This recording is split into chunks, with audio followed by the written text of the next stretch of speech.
My daughter called from her school.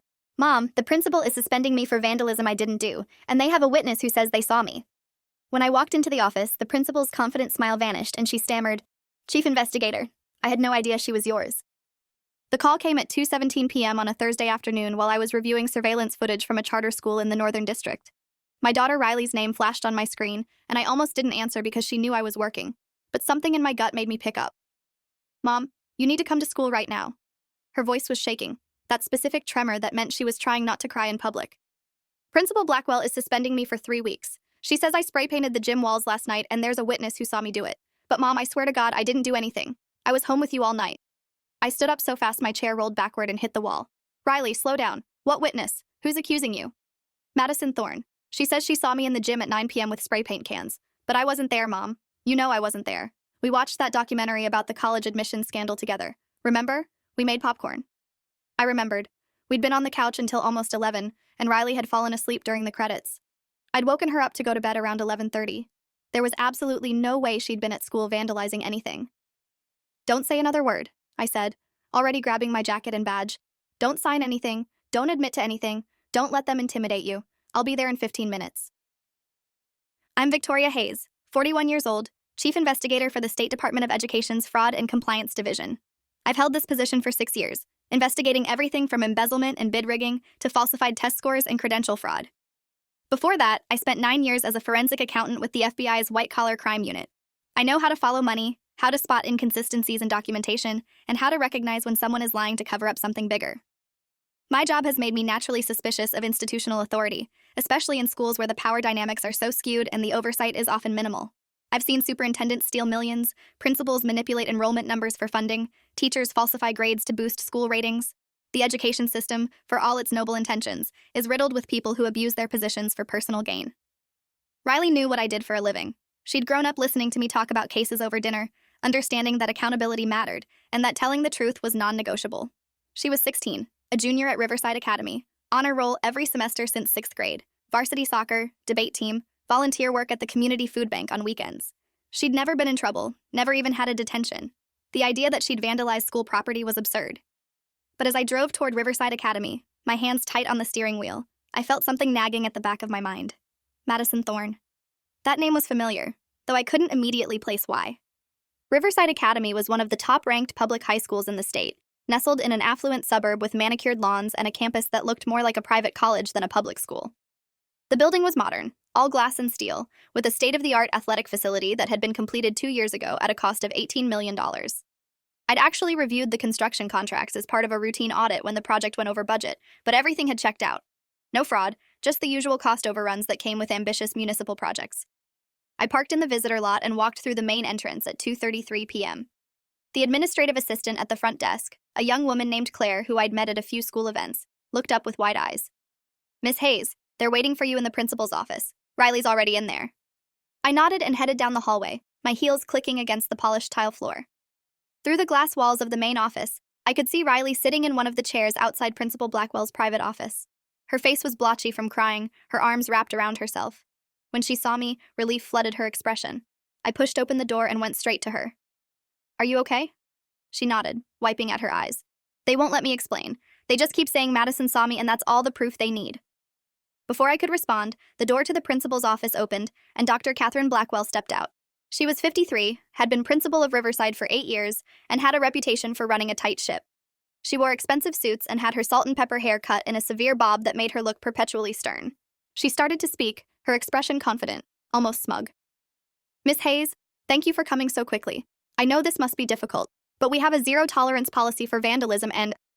Then she actually looked at me, and I watched the color drain from her face. Her mouth opened and closed like a fish gasping for air. Chief Investigator Hayes, she stammered, her previous confidence evaporating.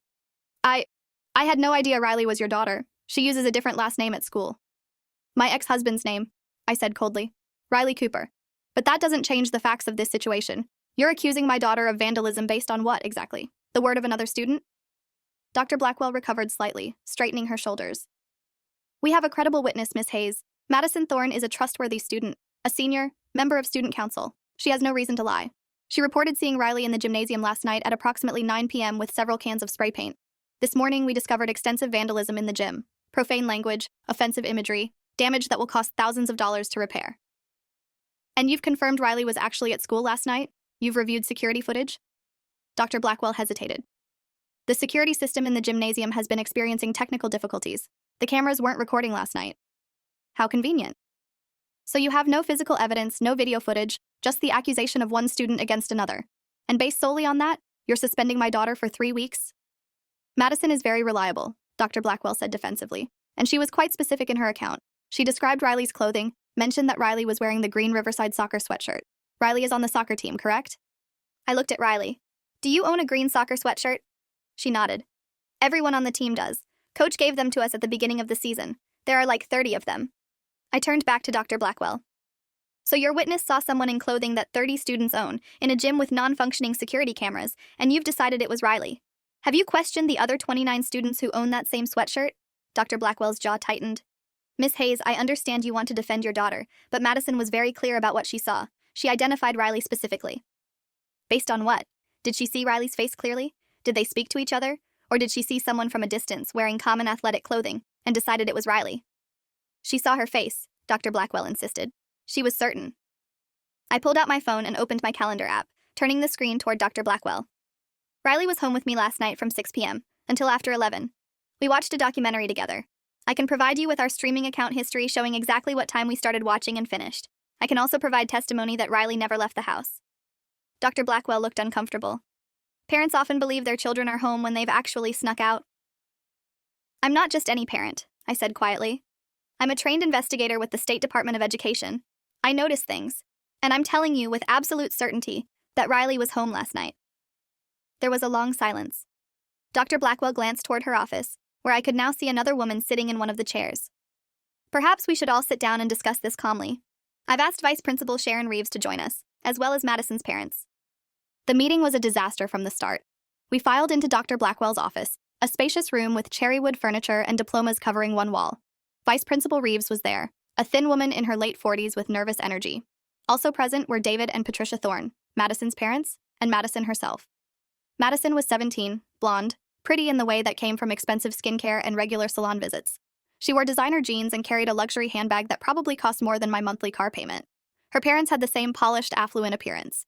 David Thorne was a real estate developer who'd built half the subdivision where Riverside Academy was located. Patricia sat on the school board. I recognized them both from various school functions, though we'd never spoken directly. Madison looked at Riley with something like satisfaction in her eyes, and I felt my stomach tighten. This wasn't the expression of someone who'd reluctantly reported a rule violation. This was someone who was enjoying another person's distress.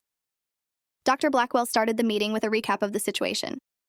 Last night, sometime between 8 and 10 p.m., someone vandalized our gymnasium with spray paint. The damage is extensive. This morning, Madison came forward and reported that she'd seen Riley Cooper in the gym around 9 p.m. with spray paint cans. We brought Riley in to discuss the situation, and she's denying the allegations. However, given Madison's credibility and the specific details she provided, we're moving forward with a 3-week suspension pending a full investigation. I kept my voice level. What was Madison doing at school at 9 p.m. on a Wednesday night? Madison answered before Dr. Blackwell could speak. I was here for National Honor Society. We had a meeting that ran until 8:30, and I forgot my calculus textbook in my locker. I went back inside to get it and heard noise coming from the gym. When I looked in, I saw Riley with the spray paint. The National Honor Society meeting, I said. Who else attended? Can anyone verify you were here? Patricia Thorne bristled. Are you suggesting my daughter is lying? I'm suggesting that if we're going to rely solely on witness testimony, we should verify that testimony. It's basic investigative procedure. Dr. Blackwell intervened. I can confirm that the NHS meeting took place. Several students and the faculty advisor, Mrs. Chen, she caught herself, Mrs. Lang can verify Madison's presence. And after the meeting, did anyone see Madison return to the building to get her textbook? Did any security footage capture her re-entering? Dr. Blackwell shifted uncomfortably. As I mentioned, we're experiencing technical difficulties with our security system. Several cameras have been offline for the past week. How convenient, I said. The cameras in the gym don't work, and apparently neither do the cameras that would have captured Madison's whereabouts. So we have 2 students, both claiming different things, with no physical evidence to support either version. David Thorne leaned forward, his expression hardening. Miss Hayes, I understand you're protective of your daughter, but Madison has never lied to us. She's an exemplary student with a spotless record. If she says she saw Riley vandalizing the gym, then that's what happened. Perhaps instead of attacking Madison's credibility, you should consider whether your daughter might not be as honest as you think. I met his eyes. Mr. Thorne, I've spent 15 years investigating fraud and deception. I've interviewed hundreds of witnesses, reviewed thousands of documents, and testified in federal court. I know how to assess credibility. And I know my daughter. She was home last night. She didn't vandalize anything. Riley spoke up, her voice small but steady. Can I ask Madison something? Dr. Blackwell hesitated, then nodded. Riley turned to Madison. You said you saw me spray painting the gym walls at 9 p.m. What was I wearing? You mentioned the soccer sweatshirt, but what else? Madison didn't miss a beat. The green sweatshirt, black leggings, white sneakers. Your hair was in a ponytail. Riley looked at me, and I saw something flicker in her eyes. She reached into her backpack and pulled out her phone, scrolling through her photos. She turned the screen toward the room. This is what I was wearing last night. I took this selfie at 8:45 p.m. while we were watching the documentary, because I was texting my friend about the case we were watching. The photo showed Riley on our couch, wearing gray sweatpants and an oversized t-shirt from a concert she'd attended last summer. Her hair was down, not in a ponytail. The timestamp in the corner read 8:45 p.m., and the TV in the background clearly showed the documentary we'd been watching. Madison's face didn't change, but her mother's expression tightened. Photos can be manipulated, Patricia said. Timestamps can be altered. Not these, I said. These photos are backed up automatically to the cloud with metadata including time, date, and GPS location. The metadata can be verified by a digital forensics expert, which I happen to have access to through my office. Would you like me to request that verification? The room went quiet. Dr. Blackwell cleared her throat. I think perhaps we're getting ahead of ourselves. Madison, is it possible you were mistaken about what Riley was wearing? Madison shook her head. I know what I saw. She must have changed clothes after I saw her. In the 9 minutes between 8:45, when Riley took that photo at home, and 9 o'clock, when you claim you saw her at school, I asked. She would have had to drive here, which is a 15-minute trip from our house, sneak into the gym, start vandalizing, all while somehow traveling backward in time. David Thorne stood up abruptly. This is ridiculous. My daughter saw what she saw. Perhaps Riley wasn't working alone. Perhaps the real vandal was wearing similar clothing and Madison made an honest mistake in identification. Either way, someone needs to be held accountable for the damage, and Riley is the suspect Madison identified. Based on faulty identification, I said. Madison claims to have seen Riley in specific clothing that Riley demonstrably was not wearing. That makes Madison's testimony unreliable at best, and fabricated at worst. How dare you, Patricia Thorne hissed. My daughter is not a liar. Then she's mistaken, I said flatly, which means this suspension has no factual basis and needs to be reversed immediately. Dr. Blackwell raised her hands. I think we need to take a step back. Miss Hayes, I understand your concerns, but we can't simply ignore Madison's report. I'm going to suspend Riley pending further investigation. If evidence emerges that exonerates her, we'll reverse the suspension and restore her record. But until then, the suspension stands. I felt my hands curl into fists. You're going to punish my daughter based on uncorroborated testimony that's already been contradicted by physical evidence? That's not how this works, Dr. Blackwell. That's my decision, she said, her voice taking on a sharp edge. And as principal, I have the authority to make it. Riley will be suspended for 3 weeks, beginning immediately. She's not to be on school property during that time. I stood up. Fine, but I want to see the vandalism myself. I want to photograph the damage, review the scene, and conduct my own investigation. If you're going to accuse my daughter of a crime, I'm going to investigate it properly. Dr. Blackwell hesitated. That's not really necessary. It absolutely is necessary. You're making a serious accusation that will go on Riley's permanent record and could affect her college applications. I have every right to examine the evidence. Unless you'd prefer I involve the local police and have them conduct an official investigation? Because vandalism of this scale is criminal damage to property, which means this is a criminal matter, not just a school discipline issue. The threat hung in the air. Dr. Blackwell's face tightened, but she nodded. Fine, I'll have Mr. Kowalski, our facilities manager, show you the gymnasium. She looked at the Thornes. Thank you for coming. Madison, you can return to class. As the Thornes left, Madison glanced back at Riley with that same satisfied smile, and I made a mental note. This wasn't about justice or truth. This was personal. Riley and I followed Dr. Blackwell and Carl Kowalski, the facilities manager, down the hallway toward the gymnasium. Kowalski was in his 60s, had worked at Riverside for 20 years, and looked genuinely distressed by the vandalism. I've never seen anything like this in all my time here, he said as he unlocked the gym doors. Whoever did it really went to town. He pushed the doors open and I stepped inside. The damage was extensive. The gym walls, which had been pristine white, were now covered in spray-painted graffiti. Profanity, crude drawings, aggressive symbols. The words "Riverside sucks" were sprayed across one wall in dripping red letters 3 feet high. On another wall, someone had painted "admin = thieves" in black. That was interesting. Not typical teenage rebellion. That was specific. That was accusatory. I pulled out my phone and started photographing everything. The graffiti, the spray paint patterns, the locations. I walked the perimeter of the gym, looking for details. Mr. Kowalski, when did you discover this? This morning, around 7 a.m., I came in early to set up for the pep rally scheduled for today. Walked in and nearly had a heart attack. And the security cameras? Been malfunctioning for about a week. I've put in work orders to get them fixed, but you know how it is with the budget. Things take time. I looked up at the cameras mounted in the corners of the gym. 4 cameras, all with their indicator lights dark. Dead. All 4 cameras failed simultaneously. Kowalski shifted uncomfortably. I noticed them going out one by one over the past week. First one on Monday, then another on Wednesday, third one on Friday, and the last one on Monday this week. I reported each one. To whom? To the main office. Mrs. Simmons handles the maintenance requests. I photographed the cameras, then moved back to the graffiti. The spray paint was still fresh, the smell of aerosol strong in the air. Whoever had done this had used multiple colors: red, black, blue, silver. I knelt down near one of the walls and examined the paint more closely. The patterns were interesting. Whoever had done this had worked quickly but not carelessly. The letters were large and deliberate. This wasn't random tagging. This was someone making a statement. And that statement was, admin =, thieves. I stood up and looked at Dr. Blackwell. Has there been any recent controversy with the administration? Any issues that might make someone angry enough to do this? She stiffened. Nothing out of the ordinary. Normal school operations. Nothing at all? She hesitated. There's always some level of student dissatisfaction with various policies, dress code enforcement, parking permits, that sort of thing. Nothing that would lead to this. I didn't believe her. Something in her tone was off, defensive, but I filed it away and continued documenting the scene. After 20 minutes, I had hundreds of photos and several observations. First, the vandalism had been done by someone tall enough to reach the upper portions of the wall without a ladder, or someone who'd brought a ladder and removed it afterward. Second, the paint cans would have been heavy and bulky. Carrying multiple colors would have been conspicuous. Third, the message, admin =, thieves, suggested someone with specific grievances against the administration.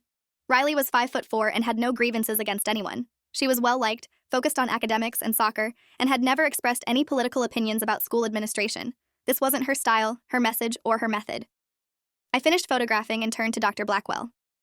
I need a list of all students who have been disciplined by the administration in the past 6 months. I also need to know if there have been any recent budget issues, funding controversies, or personnel problems. Dr. Blackwell's expression hardened. That's confidential information. I can't share student discipline records or internal administrative matters with you. I'm the chief investigator for the State Department of Education, I said. I have clearance to review any and all educational records as part of an official investigation. Would you like me to make this an official investigation? The color drained from her face again. That won't be necessary. I'll see what I can provide. We returned to the main office and Dr. Blackwell retreated to her office, closing the door firmly behind her. I turned to Riley, who'd been silent through the whole gym inspection. Come on, let's go home. In the car, Riley finally broke down. She cried hard, the kind of crying that comes from fear and injustice and helplessness. Everyone's going to think I did it. Madison's already texting people. Her friends are posting about it on social media. They're calling me a vandal and a liar. I gripped the steering wheel. We're going to prove you didn't do it. I promise you that. How? They don't care about the truth. Madison's dad is on the school board. Her family donates thousands of dollars to the school. Nobody's going to believe me over her. She was probably right about the power dynamics, but she was wrong about one thing. I believed her, and I had resources they couldn't imagine. That evening, I made several phone calls. First, I called my colleague David Wu, a digital forensics specialist with the State Attorney General's office. I explained the situation and asked him to verify the metadata on Riley's photo. He agreed to examine it pro bono as a favor. Second, I called an attorney friend, Jennifer Klein, who specialized in education law. She'd handled several student rights cases and was known for being aggressive when schools overstepped their authority. I filled her in on the suspension and the lack of evidence. They suspended her based solely on witness testimony that's been contradicted by photographic evidence, Jennifer said, her voice sharp. That's actionable. I can file an injunction tomorrow morning to prevent the suspension from going into effect while we challenge it. Do it, I said. I want this fight public. I want the school board to see exactly what's happening. Third, I called Russell Dean, an investigator I'd worked with on several education fraud cases. Russell was retired FBI, now did private investigation work, and was one of the best at uncovering financial irregularities. Russell, I need you to look into Riverside Academy's finances, specifically anything involving the administration, budget allocations, construction projects, and donor relationships. Focus on the past 2 years. Looking for anything in particular? He asked. Not sure yet, but someone spray-painted admin =, thieves on the gym walls. That's specific. That's not random teenage angst. Someone knows something and they're angry about it. Russell was quiet for a moment. You think there's actual fraud? I think something's wrong, and I think someone's trying to cover it up by framing Riley. I'll start digging tomorrow, he said. Give me 3 days. That night, I sat with Riley and went through everything methodically. Tell me everything you know about Madison Thorne. Have you had any conflicts with her? Any reason she'd want to hurt you? Riley thought for a long time. We're not friends. We don't really run in the same circles. She's popular, hangs out with the wealthy kids. I'm more focused on soccer and debate, but we've never had a fight or anything. Have you ever competed for anything? Academic awards, sports, college applications? Not really. She's a senior, I'm a junior. Different grade, different classes. The only thing... She trailed off. What? There's this scholarship, the Riverside Excellence Award. It's a full ride to any state university, given to one student every year based on academics, athletics, and community service. It's worth like $120,000 over 4 years. Madison's been assumed to be the winner this year since she's senior class president and has a 4.0 GPA. But last month, the guidance counselor told me I should apply for it too. She said even though I'm a junior, I have a really strong application, and they sometimes award it early to exceptional candidates. My instincts prickled. Did Madison know you were applying? I don't know. Maybe? The applications were due 2 weeks ago. The winner gets announced next month. Money. There it was. Not just a scholarship, but a prestigious, lucrative scholarship that Madison had assumed was hers. If Riley was a serious competitor, if Riley might actually win. Who makes the decision on the scholarship? I asked. A committee. The principal, vice principal, 2 school board members, and a representative from the Scholarship Foundation. They review applications and interview finalists. Is Dr. Blackwell on the committee? Yeah, she's the chair. Of course she was. I spent the next morning making more calls. First to the Scholarship Foundation, a nonprofit established by a wealthy Riverside alumnus.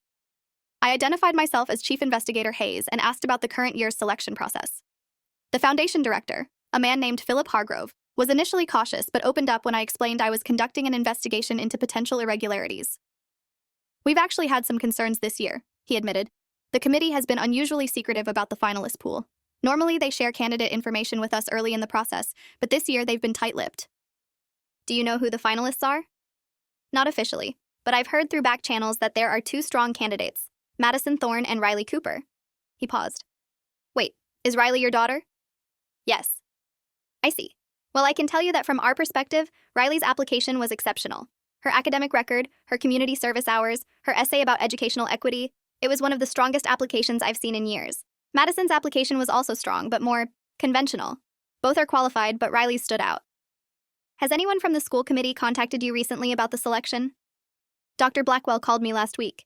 She wanted to know if there were any disqualifying factors that would prevent a student from winning.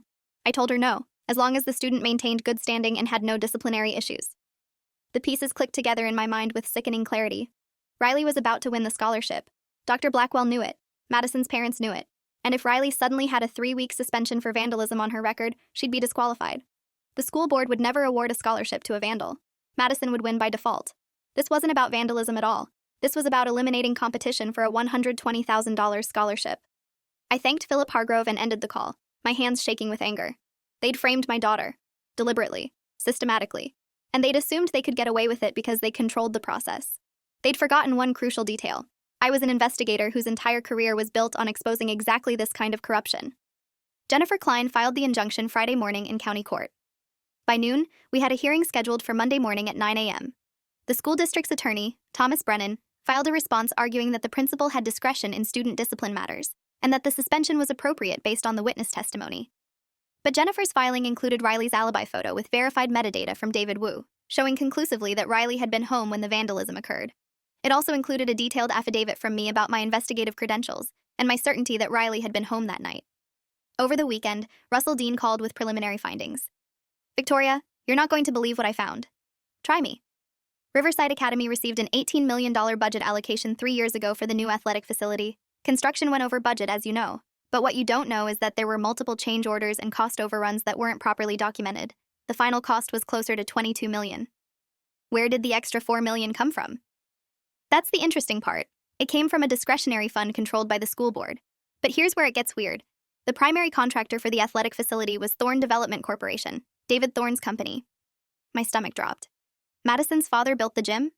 More than that, I dug into the change orders. Most of them were approved by Dr. Blackwell without competitive bidding, in violation of state procurement laws.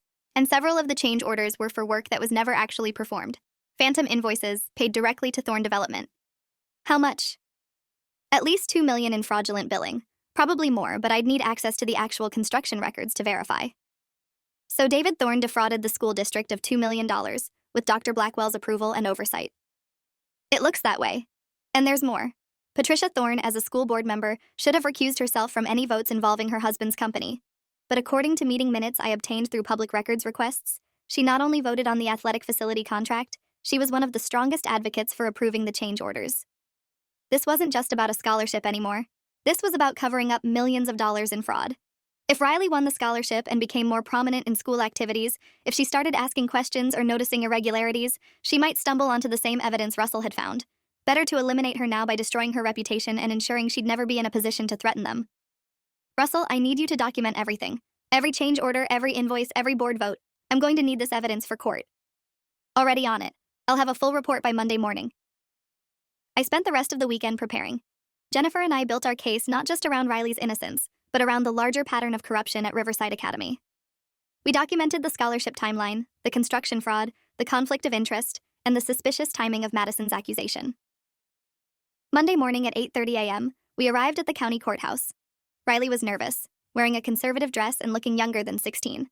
Jennifer carried a briefcase full of documentation. I wore my official identification badge, making it clear I was testifying not just as a mother, but as a state investigator. The hearing was in Judge Michael Brennan's courtroom. He was 62, had been on the bench for 18 years, and had a reputation for no-nonsense rulings and impatience with procedural games. Dr. Blackwell arrived with the district attorney, Thomas Brennan, no relation to the judge, and Vice Principal Reeves. The Thornes were also there, sitting in the gallery, looking confident. The judge called the hearing to order at 9:02 a.m. This is a preliminary hearing on an injunction to prevent a student suspension. Miss Klein, you're representing the student? Yes, Your Honor. Riley Cooper, age 16, junior at Riverside Academy. She's been suspended for 3 weeks based on uncorroborated witness testimony that we can prove is false. Mr. Brennan, you're representing the school district? Yes, Your Honor. We maintain that the principal acted within her discretion based on credible witness reports. Judge Brennan looked at both attorneys. This is unusual. Student suspensions are typically handled through administrative appeals, not court injunctions. Why are we here? Jennifer stood. Your Honor, we believe this suspension is part of a larger pattern of corruption and fraud at Riverside Academy. The false accusation against Riley Cooper was made to disqualify her from a competitive scholarship worth $120,000, and we have evidence suggesting the accusation was orchestrated by individuals with both financial and personal motives to harm Riley's academic standing. The courtroom went silent. Dr. Blackwell's face turned white. David Thorne stood up in the gallery. Your Honor, this is slander. Judge Brennan banged his gavel. Sit down, Mr. Thorne. You're not a party to this proceeding. He looked at Jennifer. Those are serious allegations, Miss Klein. I hope you have evidence to support them. We do, Your Honor. Substantial evidence. For the next hour, Jennifer systematically presented our case. She started with Riley's alibi, showing the time-stamped photo that proved Riley had been home when the vandalism occurred. David Wu testified via video conference about the metadata verification, confirming the photo was authentic and unaltered. Then Jennifer presented the scholarship timeline, showing that Riley was a finalist for the Riverside Excellence Award and that Madison Thorne was her primary competition. Philip Hargrove from the Scholarship Foundation testified that Riley's application was exceptionally strong and that Dr. Blackwell had specifically asked about disqualifying factors just days before Riley was accused of vandalism. Then came Russell Dean's testimony. He laid out the construction fraud in methodical detail, the no-bid change orders, the phantom invoices, the $2 million paid to Thorne Development for work that was never performed. He presented bank records showing money flowing from the school district's discretionary fund to Thorne Development accounts. He showed board meeting minutes where Patricia Thorne had voted on contracts benefiting her husband's company without recusing herself. The courtroom was dead silent. Judge Brennan's expression grew darker with each revelation. When Russell finished, the judge turned to Thomas Brennan. Counselor, does your client have a response to these allegations? The district attorney looked shell-shocked. Your Honor, I was not aware of any of this. I was briefed solely on the student suspension issue. If there are financial irregularities, that's a separate matter that should be investigated by appropriate authorities. It's being investigated right now, I said, standing. Your Honor, I'm Victoria Hayes, Chief Investigator for the State Department of Education. Based on the evidence presented here today, I'm opening a formal investigation into financial fraud at Riverside Academy. I'll be requesting subpoenas for all financial records, construction documents, and communications between Dr. Blackwell and the Thorne family. Judge Brennan nodded. Miss Hayes, you have my full support. As for this hearing, I'm ruling in favor of the plaintiff. The suspension of Riley Cooper is hereby vacated immediately. Furthermore, I'm ordering the school district to expunge any record of this suspension from Riley's file and to issue a formal apology. Miss Klein, please prepare an order to that effect. Yes, Your Honor. The judge looked at Dr. Blackwell. Dr. Blackwell, You should know that I'm referring this matter to the State Attorney General for criminal investigation. Based on what I've heard today, there's probable cause to believe multiple laws were violated, including procurement fraud, conflict of interest violations, and possibly conspiracy to defraud. Dr. Blackwell looked like she might faint. David Thorne was already on his phone, presumably calling his own attorney. The hearing ended at 11:15 a.m.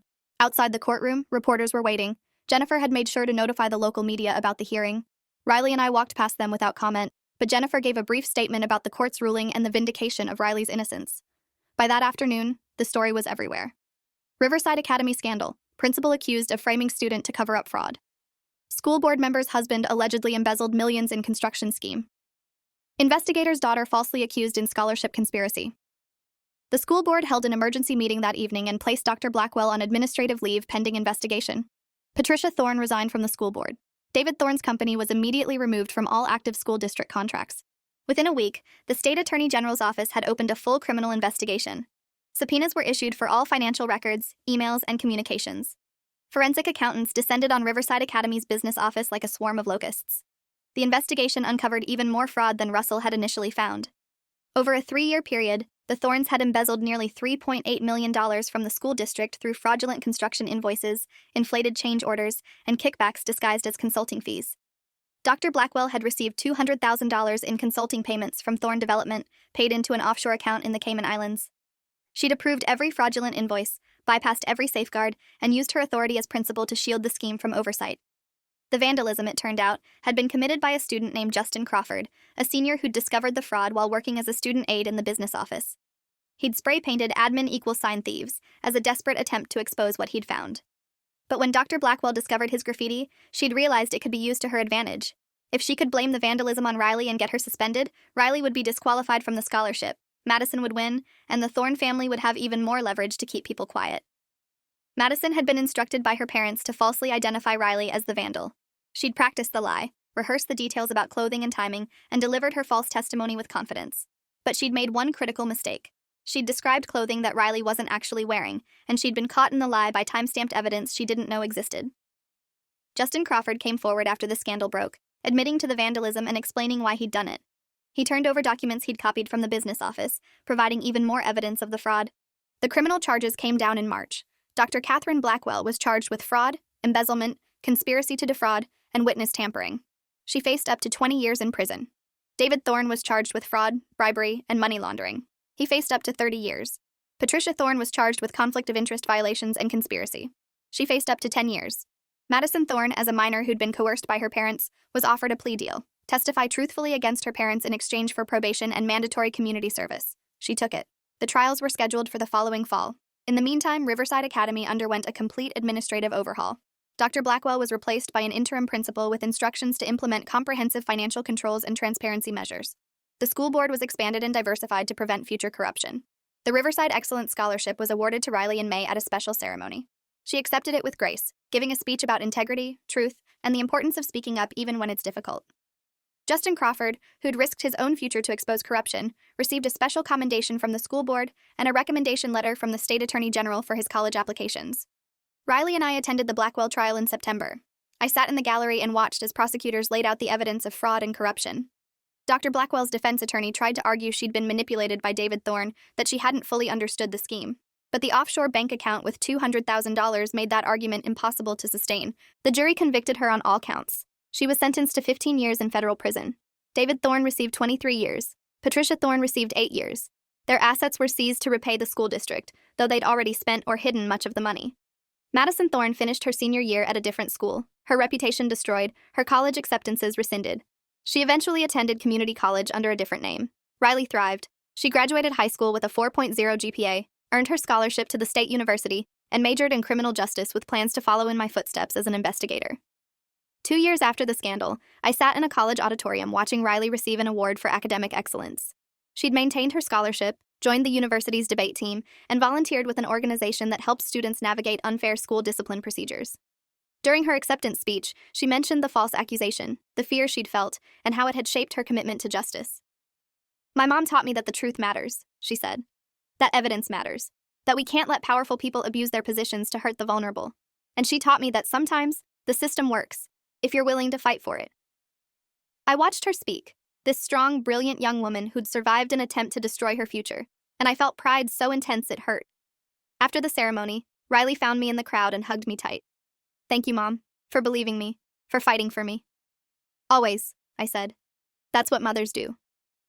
We walked out of the auditorium together, into the bright afternoon sun, and I thought about Dr. Blackwell and the Thorns sitting in their prison cells, and about justice finally, thoroughly, completely served. Thanks for watching till the end. Make sure to subscribe and like to not miss the next story.